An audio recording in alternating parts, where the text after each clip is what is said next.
Well, welcome to episode 29 of Concede, a podcast about Hearthstone. My name is Kenny, and all the way from Thunder Bluff, Louisiana, we have Jace, aka Cinder. Cinder, what's up? It's a beautiful day in Thunder Bluff, my friend. Beautiful day indeed. I start thinking of the Mr. Rogers theme. It's a beautiful day in the neighborhood. We were just having a All right, conversation and about Mr. Rogers at work. oh, is that probably Yeah, subliminal? right. All right, and all the way from Undercity, Georgia, we have Andres. Andres, how have you been? What's up, Kenny? I've been good. Been chilling over here, in the grimy Undercity, but everything good. All right, and I guess I should say where I'm from. Maybe I'm from hmm Silver Moon. We'll be from Silver Moon. Well met. Ooh, Silver Moon. Nice. There we go. Dirty hippie All right, elves. so we've started a new season. Have you guys got a much chance to get on the ladder or do anything you wanted yet? I've been for the first time enjoying playing Control Warrior. Ooh. Oh, So this is a thing that I've always had against Control Warrior. I've always said Control Warrior is a very, very good deck, very competitive. When people know how to play it, it can destroy any other deck, right? Um, but it's never been my cup of tea just because it's so slow and like I've always been kind of more of the competitive ladder player, so I want something that's a little more efficient and that sort of thing. But lately, since I haven't been like too competitive on the ladder, I've just been kind of going in there to just, take my time and enjoy it. I haven't been pressing to climb the ranks like I was doing a few months ago, mainly because I'm just been waiting for standard to come out. But once you're not in a hurry to climb the ladder, Control Warrior is actually pretty enjoyable. Oh yeah, that's Control Warrior is my second class after any variation of Hunter, and yeah, I feel that pain, man. Like if you play a 30-minute game against a control deck and you lose, it just sucks the life out of you, you know. Absolutely. If you're trying, like, I was playing a few games, and I kid you not, and those two games, I played like 5 games, and 3 out of those were 2 priests and 1 warrior. And those 3 games took me about an hour and 20 minutes to Oh complete. man. 2 of them went to fatigue, and they were both like Elise control decks. So we were both just racing to see who would play the Elise better and trying to be as like efficient as possible, not to use the removal and draw cards too, so you can convert it into legendaries later. So it was a very interesting match. But yeah, if you're trying to like get to legend or like get to climb the ranks fast, it's definitely a hard grind. I got a chance to play a little bit of Egg Druid. I played a couple games, not too much. I'd like to sit down and play several games just because I'll get the experience of the ups and the downs. It seemed like the first couple games I didn't play it that well, and I was hoping that's not just me, but just the matchups I had. And then I played some other classes just to get them out of the way for the quests because I'm trying to save up my gold, obviously. What do you think of that egg druid? I played it a bunch like a month ago when it started becoming popular. The biggest part that I was having an issue with, especially against the classes I was playing, I couldn't get much foothold. They would tend to get rid of all my minions, and that just sweeps Hmm. me off my feet. So that was Yeah, the I hardest found part. I that to just be true with that deck. It's not as sticky as you sometimes. And I feel like you're really relying on being able to tempo out those little creatures. Like you really want that innervate to do like 2 or 3 creatures fast and turn 2 or 3. And then if you don't get that aggressive start where your opponent can't keep up with it, then it's very easy to keep your board clear. And that deck has no way of getting back to board once you lose it. exactly. Yep. So that was pretty much my games this week. Anything else you guys want to add as far as interesting ladder plays or anything? I'm 19 wins away from Golden Paladin. Nice. Oh, you should stream that. Yeah, I'm definitely gonna stream like the last 10 or so. That's what I decided to do. I think I did the last couple games. It took a while, but yeah, at least I got it up there. sun or no sun with me. I was gonna do it. Alrighty. So yeah, if you have any questions during the show, obviously tweet at us at Concede, or you can ask in our Twitch chat, and we would love to add your questions or comments as we go through the show. Uh, so let's jump right into the news. All right. So the first thing we want to talk about is the unofficial, official whispers and standard release date. It kind of was released. I don't know if it was on purpose, but it kind of seemingly backdoor like a whisper, a little whisper. Um, and it's showing as April 26th as far as what Blizzard actually posted. So it was briefly in the store as a warning if you tried to buy GBG or Nax, I guess. Cinder, did you have any additional comments on this? Did you see this at all? It went up and down so fast, I didn't see it. So I just read about other people encountering it and took, saw a couple screenshots, but yeah, no, didn't personally encounter it. Yeah, I didn't personally. I saw some screenshots and they highlighted it with in red, but other than that, I didn't get a chance to get home in time to check anything out in person. How about you, Andres? Did you see anything else? No, no, I didn't see it. Well, I would start to assume that that would be the correct date. It was just an oops, but yeah, it may be just a whisper. I've heard Who about knows? it. I've heard about it being the date too. Like some Asian forums or something. The news got leaked to, or it was some sort of announcement that it was the last day that Nax was gonna be up for purchase. So it makes sense that they would release it then.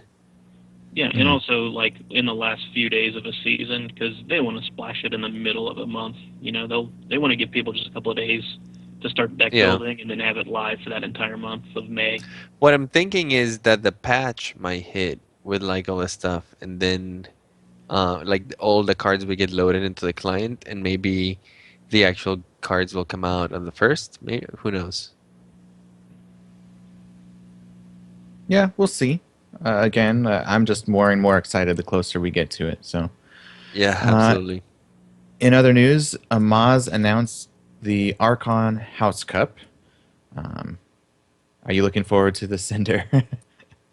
Yeah, I think I already know the answer. well, it's not a true tournament. It's just going to be more of a gathering of pros and popular streamers getting together to have a lot of fun. But those are still fun things to watch. Stuff like this and Seat Story Cup, where they're just kind of goofing off and just having a good time. It's nice to see these competitors in a different light, and Yeah. it can be pretty entertaining. Sometimes those can be some of the funnest tournaments because they get a little silly, and you get to see some rivalries, like known rivalries that you've been following for a long time. So the last Arkham House Cup was actually really fun, and I enjoyed it quite a bit. Looking forward to this one. Yeah. I really like seeing how everyone interact between each other, and that's kind of the inside that you don't see at other productions. So, and little Yeah, this offshoots one's a little that more they laid do that are back. fun. Yeah, Mhm. it's a lot of fun. All right, and next thing here on the news is Ben Brode confirms changes to Mulligan in a tweet. I didn't hear about this, so who wants to? So Andres, did you hear this about is it? all he said. He just confirmed some changes, but didn't say any more to it. Yeah, so what happened was someone tweeted at Play Hearthstone, and maybe at Ben Brode too, but the individual asked if he kind of just wished that with the mulligan phase, you couldn't see what the other person was hovering over and what they clicked and, how many cards they pitched. So that way, just, once both players confirm, you start the game, which Mhm. actually I think would actually be a really good idea because it's adding a layer of strategy to a lot of people's games. But once both players know how to read the opponent's mulligan, then both of them just sit there and sit on the timer until it hits zero. So then you get nothing out of it anyway. Yeah, that's true. So It's basically, about time they did there's no something. point in waiting now. That's Right, what's well, happening. if that change goes in. But Ben Brode's response was essentially, yes, this is something we're definitely looking at and looking at implementing. So hopefully it'll get into the game soon. Oh, okay. So they've been thinking about it. We'll see Hmm. how it goes. Because I guess, yeah, they don't want, especially in tournaments, for their top players to just sit there till the timer runs out looking at each other Yeah, it is one of for the a more for a painful. marginal benefit, because honestly, that's what it is, very Yeah, marginal. it's painful to For watch. me, for me, time is money, friends. I mean, the more games I can get in, the better. Just for my schedule, and talking tournaments too. That's going to cut a lot of time. So Right. I Yeah, don't know. honestly, We'll this see how it only works. matters at the very top level of playing. Like when you're in tournaments and every second of it matters because you really are thinking about every play. But during ladder and stuff, it's very silly if you're doing this. I would Right. say I think we. still keep in mind like how they're mulliganing, but just like waiting to your mulligan for them to do your mulligan. No, okay, but yeah, that's it. I kind of like the strategy behind it, but it's I don't know. It's kind of pointless. It seems like you can only get so much from it. So Yeah. there's something to both sides of it. And the Hmm. last thing we have here for the news is the top 100 ladder finishes were announced for March. Let's go ahead and have Cinder go over our tournament results. Yep. Let's jump right into it. So I did get a chance to catch up on the True Silver Championship final bracket. Really cool stuff. It was nice to see a return of Last Hero Standing. I think that's such an interesting format.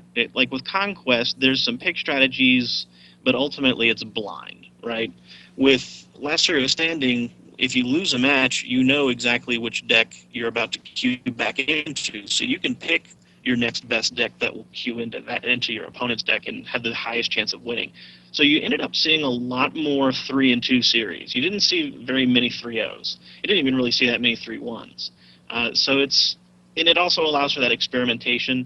Ness, the UK player who took the trophy, two of his decks in his lineup were Control Priest and a mid-range Demon Lock, which hasn't been seen in competitive play in a year, like basically since GVG came out. Or Nax, I guess. So just being able to see those kind of interesting off-meta decks is that's gonna happen more frequently in Last Hero Standing, and I really like the format because of that. I saw a Demon Lock on ladder, and actually, it seems pretty effective if it's coming out of nowhere. So it seems like it could be a good pick if no one's expecting it. How about Yeah, Sure. any? I think we may have a little bit of lag with Skype, so I'm sorry if I'm a little off there. no problem. But anything else you want to add to the championship there, or you want to So, move on to the next one? do you guys remember the 110 challenge that Amaz had put out to the community? Yeah. Yes. I So, think we did you? forgot to mention this last episode. Well, yeah, it's I mean, it's Arena, and I admit my own bias. I don't pay a lot of attention to Arena, but it was accomplished by the German player Two Beers. He actually got 103 wins in a span of 10 games. That's So very impressive. it is extremely impressive. Um, Yeah. Now, when he announced it, Amaz had come out and said, "Oh, hey, this was actually us shopping for the best arena player in the world to add to Team Archon. So, hey, Two Beers, welcome to Team Archon." And Two Beer, it was kind of I don't know how much public embarrassment there was, but he got a little egg on his face because Two Beers had just recently formed a team with other German competitors, Camlin and Johnny Stone. All three of them were in True Silver Championships. It was their first competition as a team since forming in February. All three of them finished top 16. Wow. That's So pretty good. these three guys, Camlin, Johnny Stone, if you talk to players in the European circuit, they're well respected as good players. And this is actually a team that I expect will probably start making some waves in the coming major and premier events this year. That's an Go interesting way to go. fish for a player. Yeah, so it's Yeah. cheeky, but I guess it I mean it might have worked, but it ended up kind of backfiring on him. Yeah, so he didn't end up taking the position, huh? Right, because I don't think Amaz realized that Two Beers was already part of the team because Flow Esports had formed pretty quietly.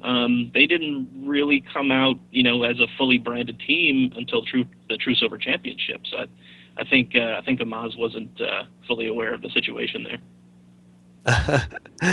Well, it still was a cool challenge for sure, and I'm glad that somebody did Go Team Deutschland. All right. Yep. it. And how about Copa America season 2? Okay, so Copa America is a huge tournament in Latin America.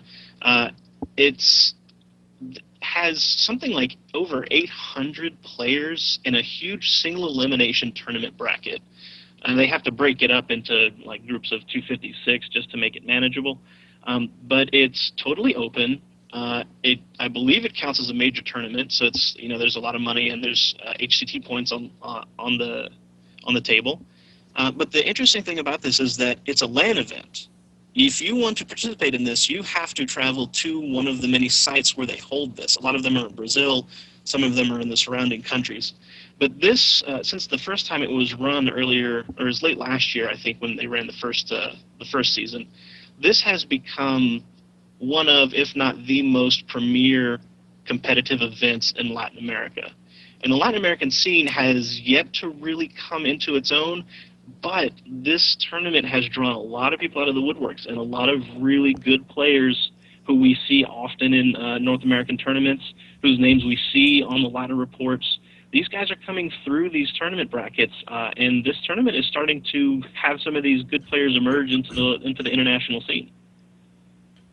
That is very very cool to see. I feel like Latin America has a very fervent competitive scene that has been growing for a very long time. But unfortunately, down there it's a little different, just because it's only been till recently, right? Till the past like decade, they've been able to get really good and reliable internet where they can connect to servers over here, like at a massive scale, right? Like commercially.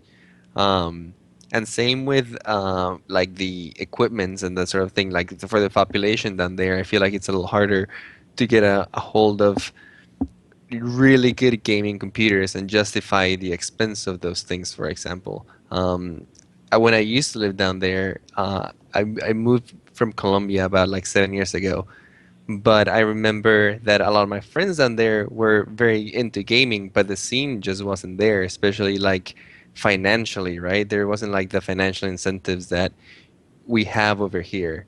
Like it's already crazy enough for a person over here to be like, you know what? I'm gonna quit my day job and be a streamer.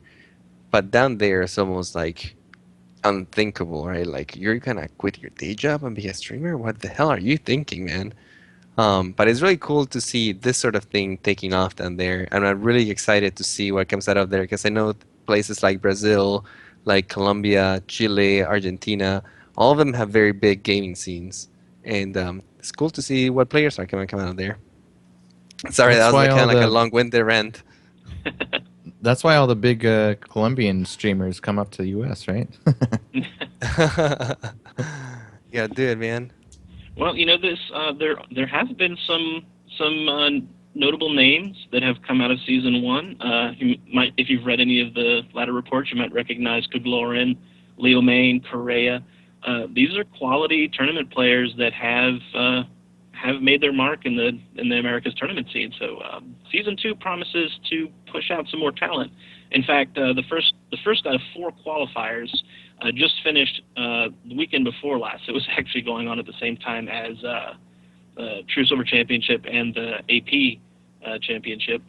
And the reason it didn't get any press was because it's a LAN event. So they had to post the Hmm. VODs and whatnot online. So the first two people to qualify for season two are APX Void from Team Hearthlytics and an unknown player that, at least to my knowledge, named Marthstrike.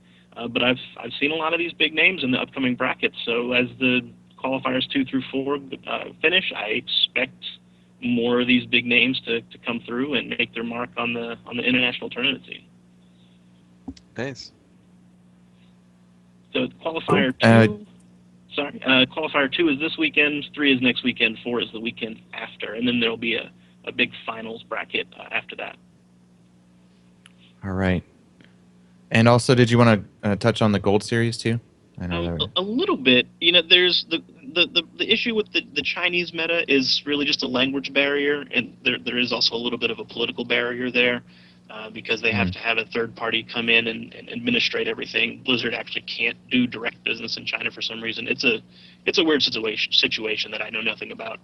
Oh, politics, Yeah, right. borders and international law, all that stuff. Right. So the Gold Series is the largest single player tournament in China. The prelims and the qualifiers go on for months, and they lead up to a huge tournament towards the end. The reason the Gold Series is important is because this is actually the qualifier event for the Chinese region. The winner of the Gold Series earns a seat at the BlizzCon World Championship. So everyone on that side of the ocean is watching the Gold Series very carefully. Uh, Unfortunately, as I said, I lack the language skills to really closely follow the scene. But as I see, important names, known players come through the brackets, I'll try to bring them to you. So it's just Hmm. now finishing the group stage. So we're going to start seeing the double elimination bracket phase probably this week. They're probably already starting to play them. I That's thought cool. they I don't know were much about. also having. Sorry, go ahead. I was gonna say I don't know much about the Gold Series aside from the fact that they offer the only card back that is obtainable through a tournament win. Oh, is that And really shiny gold one? yeah, the Golden Uh, Celebration.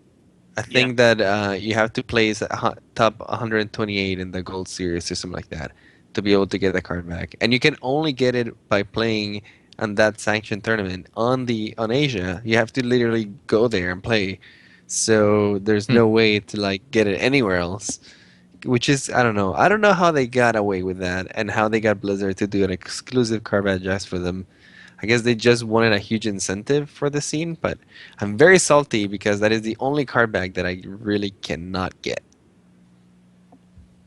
Yeah, that's another one. Yeah, I'm kind of a card back uh, aficionado, Aficionado. but Yeah, yeah. nice. So I was gonna say, as far as I thought they were gonna have a winter, spring, summer as well as us, or is that Uh, not part of their BlizzCon? yes, there's the I don't know exactly how it works because they don't have the same seasonal qualifier structure that the rest of the regions do. I'd Hmm. have to go back and double check on how that works. Yeah, I know that they left them out initially as far as what the qualifications were, so I was just curious about that. I thought there were 9 full tournaments before BlizzCon, so we'll have to get back to you guys on that. All right, so this is a time where I do want to tell you about iTunes reviews. They are very important to us. Please go review. We've actually had an email that was sent out today. We'll go ahead and address that shortly. But we do would like, or we would definitely like some reviews on Stitcher, iTunes, whatever you'd like to do. You can just put something down like "Hey there," whatever you want to put. Uh, Go ahead and leave a comment for us. Let us know how this new uh, style and change for our or direction for our podcast is going. We'd love to hear from you. You guys want to add anything to that, or shall we go into our next segment? Let's do it. Yep, go for it. All right. All right. So here's our explanations. All right. So this week we did get an email from mnav3 or mnavi. I don't know if you want to count that as a letter. Let us know. But it did actually kind of inspire our explanation this week. So his email actually reads, "Hey guys, you talk about tournaments a lot. Just wondering, how do you qualify from the ground level? Love the show, mnov3." All right, so let's have Andres take over for this. Sure. I thought that was a great question, and there's like different ways to answer it, right? Like we can discuss it from the technical point of view and strategical point of view of how do you make it through one of these tournaments. Also, as how do you actually, where do you actually start? Where should you go to play these tournaments? But at least if you want to get your feet wet in tournament play, the first thing you have to do is be very familiar with the landscape, with the tournament landscape. You have to be very familiar with all the decks that are out there, the most competitive ones, the top dogs, if you want to call it that. There's usually, two or three that you know you're gonna see. At the time, we're probably like Druid, Oil Rogue, Freeze Mage, um, Tempo Mage, Zulok. These five are probably like the things that you would normally find. To get a good feel for the meta, be informed, then make sure that whenever you're going in, you have all the cards to do so, right?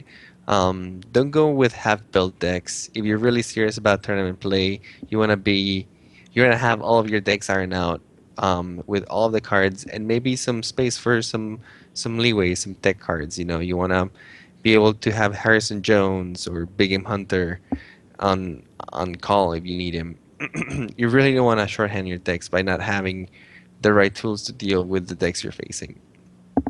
Um, Another good point that is very important for this is find a practice partner. This is super important. I feel like a lot of people go into tournaments with no previous preparation. They kind of go in blind. They pick their lineup the day before and then just go in. And honestly, you're not gonna get very far. Probably like the second round if you're lucky, compared to a person that does a lot of preparation beforehand. Like you really need to know your decks up and down. You need to know how they play against other decks. You need to know how to mulligan correctly in each matchup. You need to know how to correct your game plan if your mulligan doesn't go right. How to adjust, once you change gears on your decks. And it's not as simple as just reading a strategy segment in Tempo Store and being like, okay, I know how to play this deck. Decks have a lot of nuances and important aspects that are really important to think about when you're playing the deck. Like for example, even Druid decks, um, combo Druid decks, have little nuances that separate the top players from the newer players. And if you learn them up and down, you will sneak in those matches where you had no business winning them in the first place. So yeah, find a practice partner, learn them up and down. The importance of finding a practice partner is that you can actually practice specific matchups, right? The ones that you know you're weak against, instead of going to the ladder and randomly getting queued against Control Warrior, then Dragon Priest, then Tempo Mage, and not being able to practice consistently the matchup that you went to. Find a person that can play that deck and play against them a ton. Yeah, you can even Um, find, like, if you have a practice partner and you're going into a tournament and you know who you're going to face in the bracket, you can have your practice partner emulate that other player and take the decks that you expect that opponent to take, and it's a great way to get very specific preparation. for sure. Yeah, And that I is would the main thing. just to Practice, add a little bit practice, myself practice. too. Yeah, I was actually going to add some things in there. I'll let you go and maybe I'll just pepper them in here or there, or maybe just say it at the end. I have some Go for it. questions too. I'm going to ask. Yeah, go Well, for it. I was saying that a good thing to practice is you want to do practice on some of the substitutions that you'll be playing, especially if you don't have all the cards for all the decks you want to play. Say if you're newer and you don't have the full decks, definitely work on some of the substitutions. And on the other half, on other tech cards that you would like that you expect other people to play certain decks, you can put in some tech cards for those type of decks, and that goes in with the meta that you're reading. And just keep on the dailies and the packs from the tavern brawls, so you can help kind of get up your dust, so you can start getting some of those cards you may be missing. And also, as far as getting together a practice partner, another good way is to actually go and join a Hearthside gathering, and that way you get to know some people. You may find some people you could have fun playing tournaments with, and find a good practice partner there. So, just a couple tips I wanted to add to piggyback off what you were just saying. Yeah, absolutely. Um, that's pretty much like the basics of it, I feel. Now on to how do you actually get to the tournament? Where do you play the tournament? I feel like there's a couple different choices depending on what kind of tournaments you want to do. I know that there every week there's different websites that run open tournaments. Places like ESL, they run leagues every week, and they're open tournaments. You can just sign up. You don't need much but your battle tag. You just create an account with them, you submit your battle tag, and then you sign up for the tournament that week that you want to play. You have to show up usually about an hour before the tournament starts to check in. And once you check in, you get placed in a bracket. It's a very streamlined process. You just kind of have to be on top of it. If your match is at 7, be there at 7. You just get the battle tag of your opponent, you add him, you play the matches with the rules that are imposed by the tournament, and then you submit your results and so on. Obviously, this is a system that has flaws, and because it's online, there's is prone to cheating and that sort of thing. But for the most part, um, they work really well, and they've been doing them for a while, so they've been able to iron out a lot of this kind of like things and that sort of thing. But they're a great place if you have no tournament experience to do them, because you don't even have to leave your house, right? You can just be there the day that they're gonna happen, and be there in your pajamas, make some hot cocoa, get comfortable, and play the tournament. Have you guys played in any open tournaments online? I've played a couple. I did not too bad. I didn't win anything. The last one I did, I got 5 rounds deep into a double elimination tournament, and it felt pretty good. Nice. I think that ends up being what, like a 3-2 record. So it felt pretty good. My local Yeah, that's league very also, good. my local community also does a league for all the local players, and just barely managed to not qualify for the finals, but I was second in my group stage, so that was pretty cool too. Nice. That's the other side of it.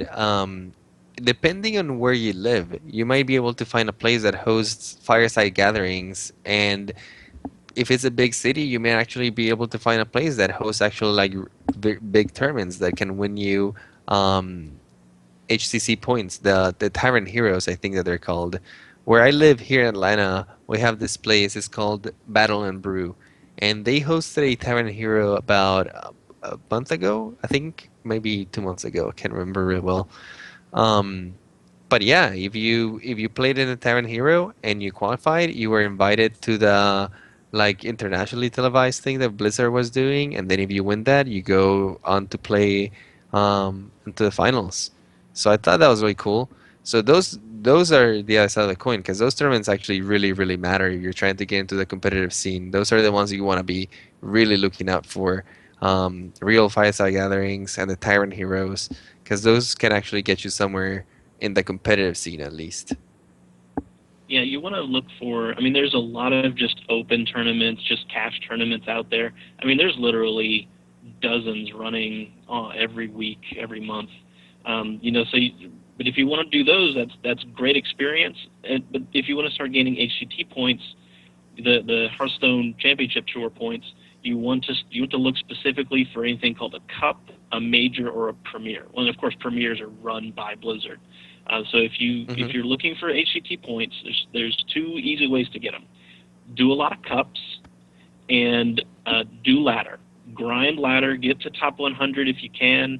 Even getting to legend gets you 1 point. So, and 1 point is 1 point. I mean, the top point earners from winter were above 20 points. It's not a lot of points. So qualifying and getting decent placement, like third or above in a cup, and doing well on ladder will get you pretty close. I had a couple questions I was going to ask you guys. Hopefully, this will kind of Sure. wrap this up a little bit. So, uh, actually, Andres, have you played any tournaments? Yeah, I have played a couple of tournaments. Here, actually, let me show you real quick. This is great audio right here. Got my trophy right over here. One of those For the big people who are Hearthstone watching pillows. the video, I won my first Hearthstone pillow at Oh, sweet. a fireside gathering over here at Battle and Brew. Actually, it was an awesome experience. It's the first tournament that I've won in Hearthstone. Um, And I actually did better than the online ones that I've been playing. I don't know. I had been playing that whole month, and I was pretty warmed up. And yeah, ended up going 5-0. So, nice. I was going to ask some questions since you both of you have experience with the tournament. So, what are some good habits you should have when you're, say, a new person playing in a tournament? Um, Maybe you get sportsmanship or any good habits that you would talk The about. number one good habit I would tell you is go in there well rested with a clear mind and be well fed. These tournaments usually take a long, long time. Even if you're doing them online or in person, they usually run for over 5 hours. And if you really want to be there, to win it, you are going to be there for the long haul. So be well rested, well energetic and stuff. You want to be at your kind of like at your prime. I when I went there at the tournament, I saw a lot of people that were just hanging out, and the place where they were hosting it had a bar, and a lot of them were just having a beer and like having fun. And there's nothing wrong with it if you're just going there to have fun. But if you want to really be competitive, you kind of want to be in your whole five senses, right? It was I could tell like when I got to play with against some of the guys, they were having a few drinks. They were just easy wins for me. They were either playing like a little bit too aggressive or a little bit too fast, not taking their time. I even noticed like some of them were getting a little flustered when I was taking my time to make my plays. And to me, that is the number one mistake that you can do at a tournament. And you can lose very fast this way. Take your time to do your plays, and don't let the nerves get to you, because especially if it's your first tournament and if you're playing it right there live with other people, it can be a little intimidating, especially if you've never done something like this before. But try to be calm, try to keep your nerves, and be well rested. Honestly, like if you're thinking clearly and you're taking your time to do the plays, you're probably gonna do better than a lot of the people out there. Unless you're in a highly competitive tournament, then you're gonna be with people that know the drill. Yeah, Yeah, you even and saw this. Uh, sorry, if you were watching, something like the True Silver Championships, you saw that on display. I mean, there were pro players who've been in a lot of tournaments, but they'd never been on a stage before, and the Mm. nerves just killed them. Yep. So if you have something that can manage your nerves, that can keep you focused on the game and not so worried about, people's attention or anything like that, do that thing. Find something to center you. When the thing that I would do, and admittedly this was for card tournaments, physical cards, but if you're going to a live tournament, this works too.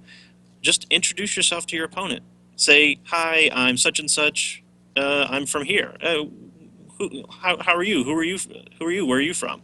And just breaking that ice just melts away a lot of the tension that goes into competition.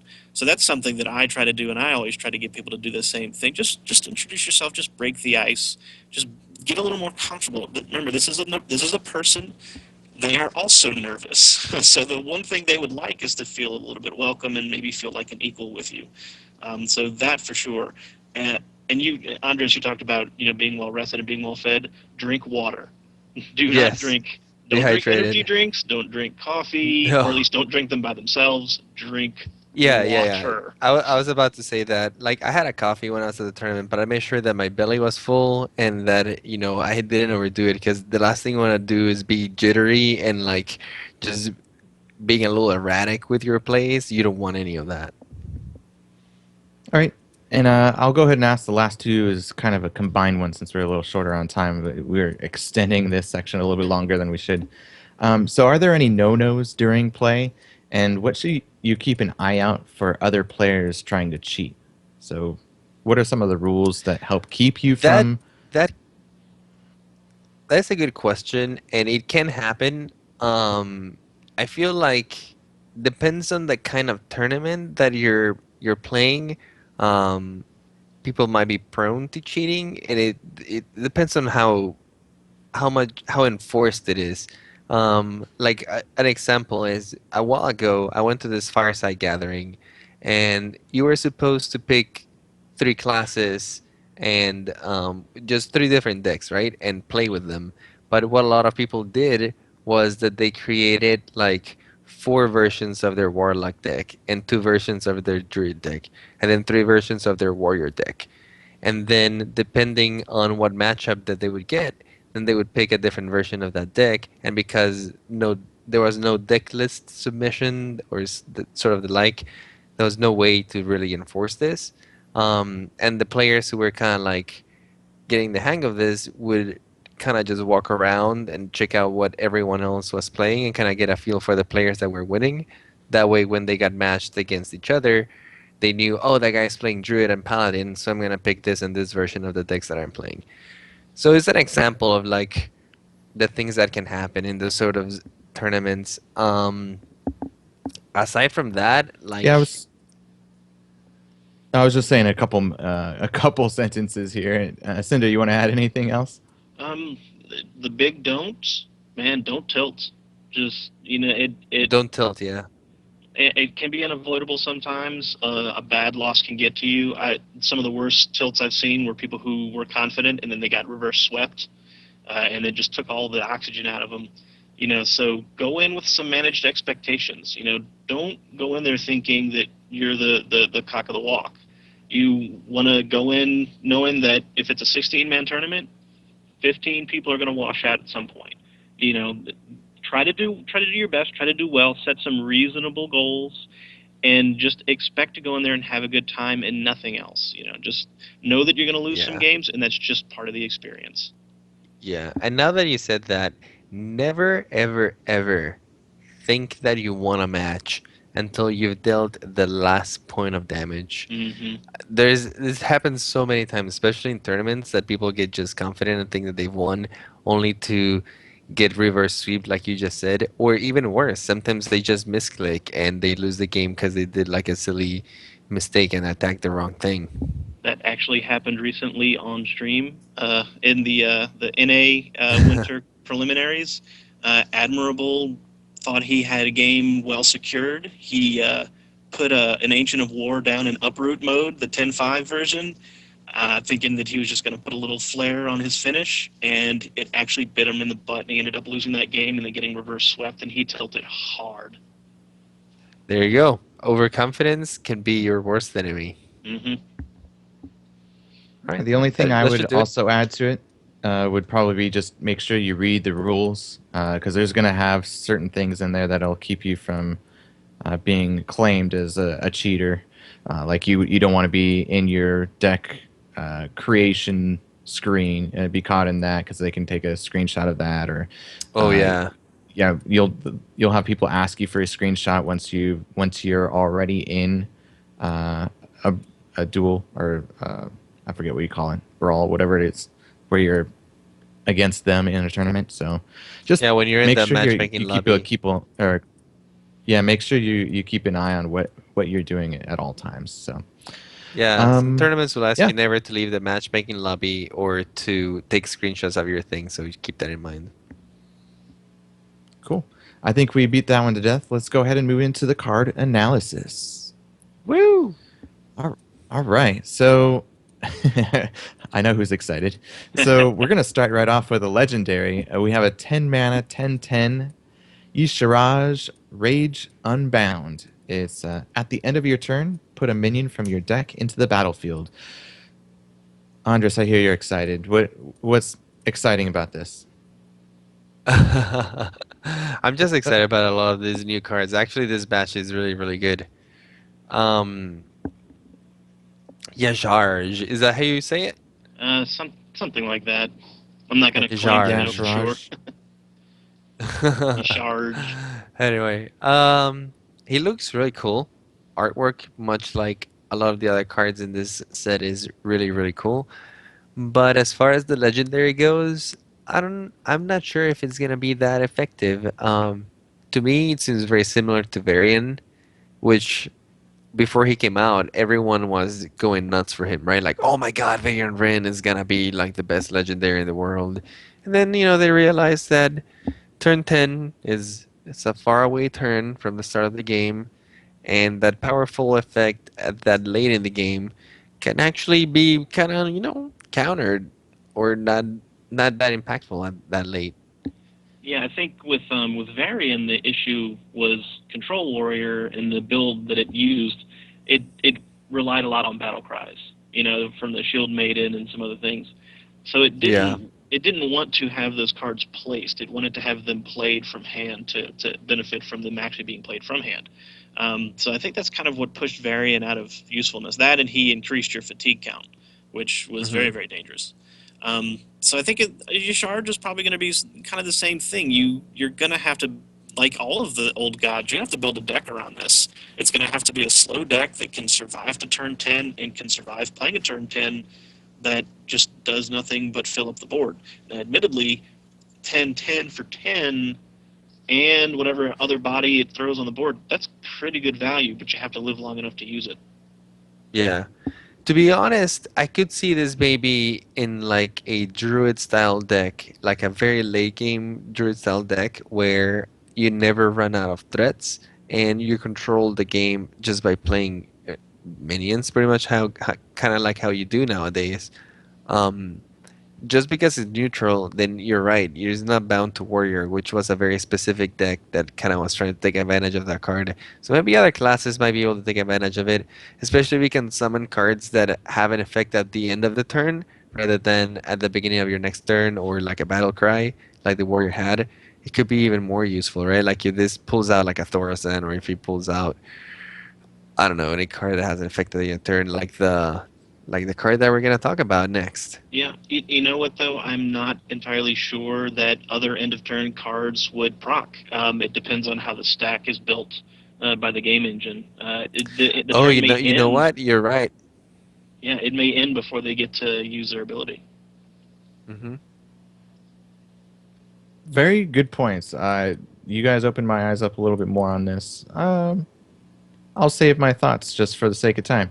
All right, the next card, since Andres was trying to talk about it, is a 5 mana. Um, it's a mage card, a Kabbalist's Tome, and it's add 3 random mage spells to your hand. Cinder, you want to start with this one? Um, hmm. This is one that I almost have to reserve judgment on because we don't know what the full breadth of spells are going to be for mage, and I mean 5 mana for 3 spells. I mean that's okay. It might be very good, but right now all of the mage builds that are out there have a very specific selection of spells that they want. The Torch Freeze Mage, it has a set number of 40 some odd damage that it has to try to do over the course of the game, and you want to be drawing your own deck and not getting more random cards. So if a new mage archetype develops, maybe, but in existing archetypes, I don't know if this is going to see a lot of play. I'm waiting for a Trolled End video to come out where it draws 3 Kabbalist's tomes. It will happen one What day. about I mean, what I about you, can't tell you how many times Andres? I've had a web spinner produce another web spinner, produce another web spinner, and so on. So it's going to happen. For sure. Yeah. I actually like this card. You're right. I don't think it's gonna fit into, let's say, like the Tempo Mage or some of the more existing archetypes like Freeze Mage. Maybe a one of in Freeze Mage, but I doubt it just because that deck is like so iron out already, and it's so you need every card in there. But when you're talking about like the Echo style or like the Fatigue style Mage, this can actually be really good. For one card, you create 3 new cards out of thin air that don't belong in your deck. That is already pretty good for a Fatigue War, right? Um, so I don't know, especially if you get like, I don't know, Fireball, Flame Strike, and then maybe like what, Arcane Intellect. Like you can get so many things out of this. Yeah. I should actually be mentioning all the card types. So this is actually an epic.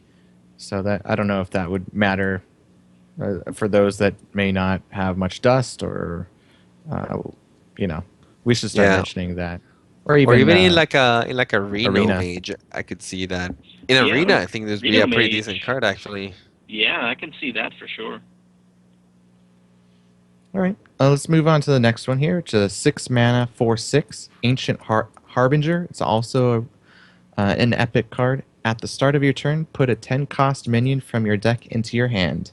This seems perfect for all of the old gods, basically, whatever deck you'd Hmm. want this to be a part of. pretty much. This So is kind of like the Hearthstone version of the Magic tutors, right? Where yes, it's cards that fetch other cards, and you right. just put them into your deck. It's especially good for like combo decks where you need to specifically grab key parts of your combo. For example, for a Nasoth deck, right? Or not a Nasoth, but Cthulhu. why am I forgetting? Cthulhu?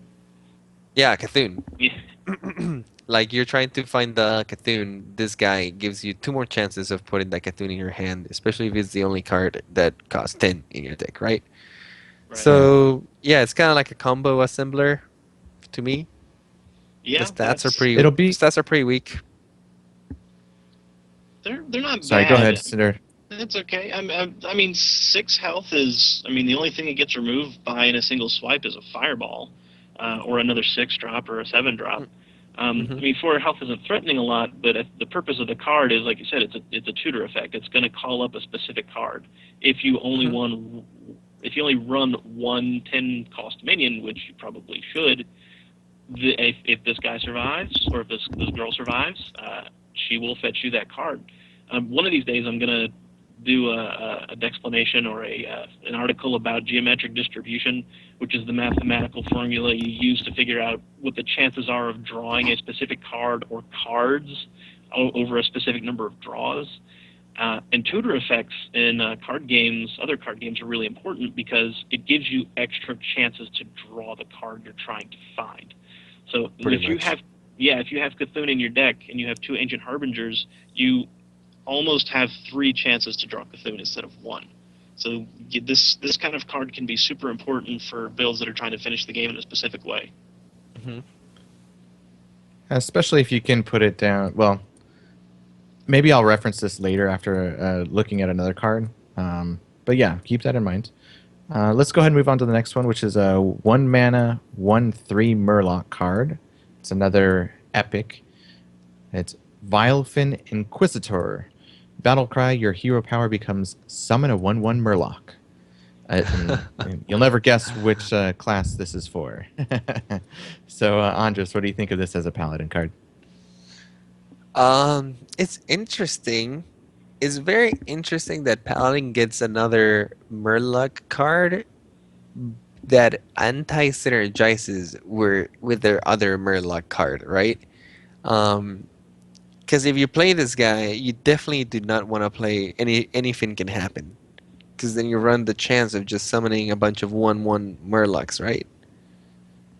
Yeah, 1/1 Murlocs that just sit there and That let do you. nothing with no Right. special abilities. So it's interesting. Maybe a different kind of Murloc deck. The Murloc Knight still in Paladin, so that one is an actually very decent Murlocs. And then the other Murlocs are okay-ish. Some of them have good abilities, but most of them are kind of like ugh. So I don't know what to think about this card. You know, my issue with this card is that it's a card. Yeah, I I don't know. I don't know what the purpose of this card was, honestly. It you know is I not like. syner I mean, I like things that alter hero powers. I think that's a really cool thing that Hearthstone could probably start branching off into. Just if they want to define specific archetypes like Murloc Paladin, give players the option to alter their hero power. So, like instead of summoning a recruit, you summon a Murloc. It's the same thing. It's a 1/1 token, but you synergize it with a completely different set of cards. But what I don't like about it is that you gotta you've got to draw them and play them. You know, and if you draw him, if you're playing a Murloc deck and you draw this guy on turn 6, you're hosed. You know, the whole archetype doesn't work yeah. without it. And I don't know, like is there gonna be other Murlocs that really take that much of an advantage of this? I doubt it. Like, I mean, the existing Murloc, aggro board paladin is pretty weak. So I don't know. I guess it Well, makes let it so me. that you can use your hero power to keep fueling your Murlocs, so you never run out of at least like the 1/1 Murlocs. But I don't think that's strong enough, honestly. I feel like there's so much to go along, like synergy wise, with Murlocs. Like they're kind of, um, curving out this with Murloc Knight obviously would be perfect with this. Yeah. Another one, I'll go ahead and jump into this other card because it actually synergizes really well. It's the other Paladin card that was announced. It's a 3 mana, 3/3 Steward of Darkshire. Whenever you summon a 1 health minion, give it Divine Shield. So Oh, I had not not only seen this that, card. yeah, between both of those, think about the Stand Against Darkness card. Yep. The Paladin card that was released was a couple weeks ago, where you summon 5/1/1. Was it Silvershire Yeah, or the what was Silverhand it? recruits. It's the same thing. Silverhand Recruits. Yeah. I mean, it's a new eight mana combo. Yeah, I don't know. It seems like they're starting to come up with more cards, and again, we'll talk about some others here too that are going to synergize really well with other decks. Hmm. So I think some of the pro players on scene are going to be pretty excited with some of the combinations and stuff and synergies that um, may make the level of play a little bit higher. So, what do you think, Andres? Of the Of Steward of both, I mean, Darkshire. yeah, the Steward of Darkshire. Oh, and it's a rare card, by the way. Yeah, it seems pretty good for like a little token paladin deck. I feel like we've never been able to pull off that token paladin, even though that there's a couple of tools that would actually be pretty decent for that style of deck. This guy seems like a great tool for that style, right? If you can play this and then coin stand against darkness, and then suddenly you get a bunch of 1/1s with divine shield, a bunch of Argent Squires or Argent Crusaders. What are they called? Yeah, the Squire is the one Divine Paladin or Divine Yeah. Shield. 3 mana for 3/3 with this ability. It seems decent. I think it would be season play. You know, the thing that I took note about this card is kind of both the text and the timing. This is whenever you summon a 1 health minion. So it works with the Paladin hero power. It works with anything that generates a token. Hmm. You know, like if you play, bad example, but the 2/1 2 mana Murloc that summons another Murloc, they would both get Divine Shield. So when you look for opportunities to create 1 health tokens, you can start looking at the Steward of Darkshire to possibly add some value to the board. Because, I mean, the traditional problem of token decks is that they're super weak to AoE. So if you can proc a bunch of Divine Shields on them and protect them partially or wholly from an AoE, this could be really good.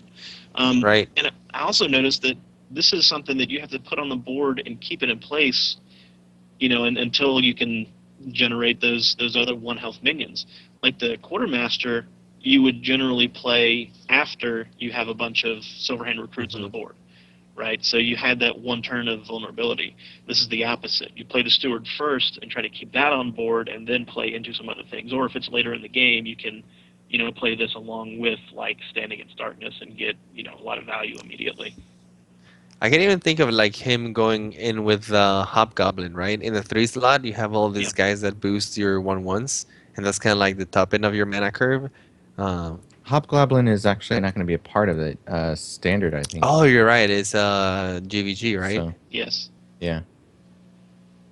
So, all Well, right. I think we hit this one pretty Wild. good. Here we Let's go. exactly. I'm still gonna have fun in Wild. I think just because Yeah. I'm gonna be upset with the ladder. I'm gonna be like, all right, let's go try something fun. All right. So next one here is gonna be a 6 mana 5/5 shaman card. It's also a rare Thing from Below. I love this name. Taunt costs 1 less for each totem you've summoned this game. So if we do the math correctly, by turn 4, you can get this out as early as turn 4, and you would get a 5/5 minion With taunt. with taunts. Yes. What do you think, Andres? I like it. It seems pretty good, especially because this you can actually get it out sooner. This guy counts any totem, right? So Tusker Yes. Totemic works, Yeah. the Totem Golem works, any hero Yes. power totem works. So you could That's good reduce the tempo. cost of this guy like a lot, and you don't necessarily have to play him like on curve on turn 4. But if you are able to, yeah, to have like a really good tempo start, and then let's say turn 5, you play a 4 drop and play this guy for 1 mana, for example, or play like a bunch of totems and this guy for 2 mana. It's kind of has that effect of like the Dread Corsair in Patron Warrior, where you can remove or play other stuff, and then on top of that, it's sneaking a 5/5 with taunt to seal the deal, kind of on that turn. I really like it. I think this is a good card.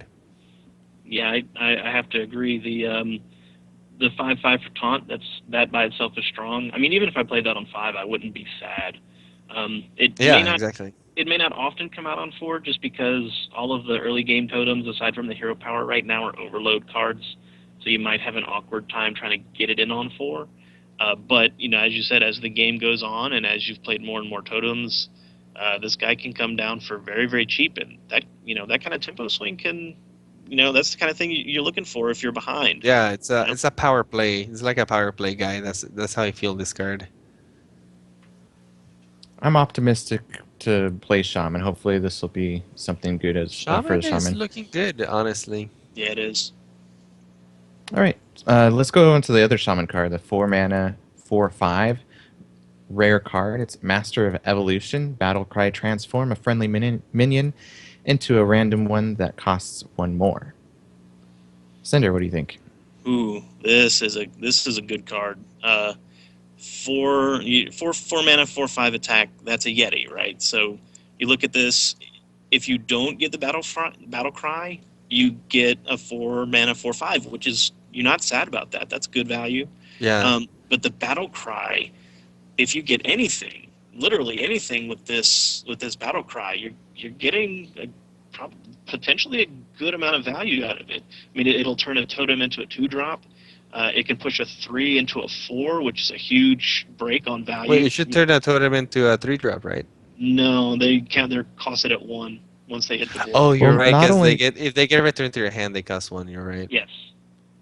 not only that, but something else to keep in mind too. You can trade whatever minion you have on board, have it still on board. As long as it's sticky or whatever, you can then still, get more use out of it by transforming it into another one, basically at full health. Exactly. But I was it's about random. to say that you can use this as a heal, getting even more value. Like you said, get a favorable trade with one of your minions and then transform it to heal it, and then maybe even get something better. Because by increasing the cost, more than likely you're gonna get something better most of the time. Yeah, I mean, you Yeah. think about hitting a hero power totem with this guy, and then getting some